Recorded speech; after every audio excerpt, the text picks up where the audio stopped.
alors je vais présenter assez brièvement ce sujet qui mérite plus de temps, je pense, pour vraiment comprendre un petit peu.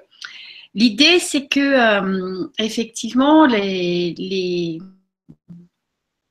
enfants naissent, enfin les bébés naissent avec une conscience de leurs besoins, de leur corps, qui est très...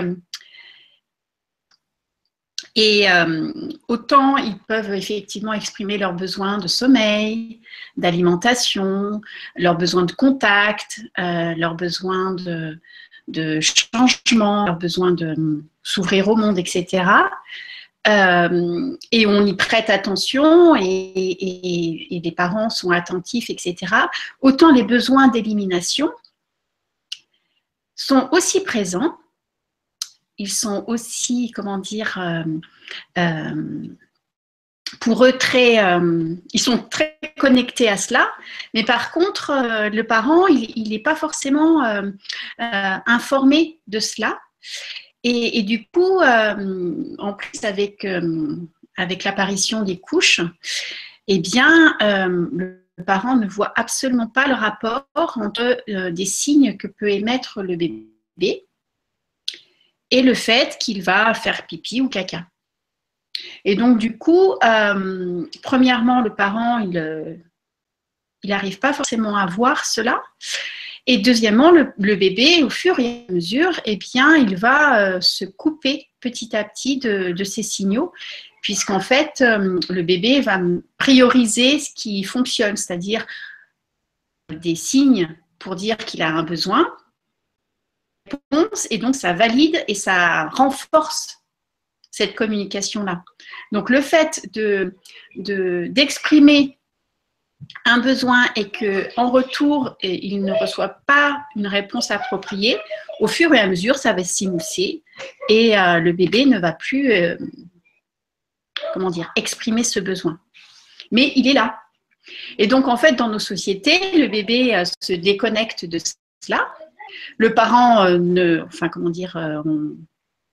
le parent, hormis quand on ouvre la couche et que le bébé fait pipi au moment où on enlève la couche, à part ça, on ne voit pas grand-chose, quoi. Et après, quand vient le temps de l'apprentissage de la propreté, c'est là où on essaye de tout remettre en place, bien là.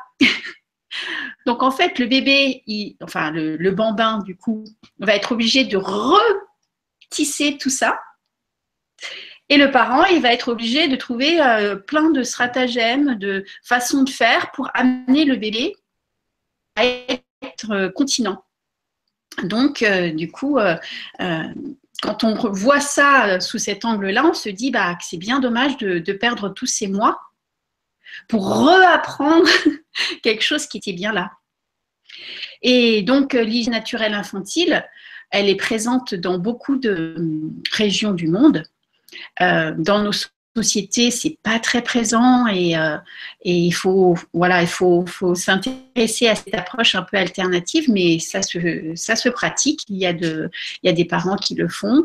Ça peut être fait dès la naissance si on en a conscience ou si on a envie de se lancer dans cette approche-là, mais ça peut se faire aussi plusieurs mois après ça peut être aussi fait à certains moments de la journée ou à certains moments de l'année, ou quand on est plus ou moins fatigué. Enfin, il y a plein de façons de l'appréhender. Mais moi, je trouve que c'est intéressant d'être informé déjà de cela, et puis de se donner l'opportunité d'explorer cette approche. Et au travers de cette approche-là, eh bien aussi, on consolide la communication qui se fait de plus en plus fine avec son enfant, puisqu'on écoute son besoin et on y répond. Donc, c'est vraiment une danse qui se fait. Voilà, je pense que je sais pas combien de minutes j'ai fait. Donc, Florence, est-ce que tu peux me dire, pour pas trop empiéter sur les autres Je n'ai pas calculé, c'est toi qui sens. Il n'y a pas de souci, si tu as encore des choses à en dire. C'est donc, très intéressant pour les parents pour aller plus loin, il y a des livres. Il y a plusieurs livres qui sont sur le marché. J'ai mis en place une interview sur ma chaîne avec Annabelle pour voilà, parler un peu plus, de façon un peu plus approfondie de ce thème-là. Et ça Et peut puis, comment l'interview de l'interview, je me souviens plus. D'accord. Genre, hygiène naturelle infantile, vivre sans couche ou un truc du genre. D'accord. Et puis, je pourrais peut-être la mettre en lien dans le chat. Oui. Après mon intervention. Bonne idée. Et puis, sinon, la semaine prochaine, je vais faire un Facebook Live en direct sur l'apprentissage de la propreté et j'en reparlerai forcément parce que c'est